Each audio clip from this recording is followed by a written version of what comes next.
Actually ఇక్కడ ఏం జరిగిందంటే ముగ్గు అయిపోయింది, అందుకని కలర్స్ తోటి ముగ్గేసిన తర్వాత ముగ్గు వచ్చింది. సో అందుకని ఇలా వేయవలసి వచ్చింది. అందరికీ మహాశివరాత్రి శుభాకాంక్షలు. ఈరోజు కొత్త ముగ్గు అని వేసినారా, కలర్ ముగ్గుతోటి వేయవలసి వచ్చింది. ఎందుకంటే ఫాస్టింగ్ ఉంటారు అట్లా. మధ్యాహ్నం వెజిటేబుల్ రైస్, గుత్తి వంకాయ కర్రీ,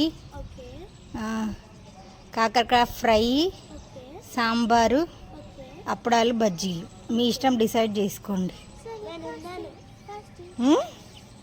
ఉంటావా ఉండవా? ఇప్పుడు ఎవరెవరు ఉంటారు కన్ఫామ్ చేయాలి వెంటనే. సో ఫాస్టింగ్ ఉండడానికి హిస్టారికల్ రీజన్సే కాదు, సైంటిఫిక్ రీజన్స్ కూడా ఉన్నాయి. ఒకవేళ అయితే ఫాస్టింగ్ ప్లస్ జాగరణ రెండు కూడా ఉండడానికి ప్రయత్నించండి.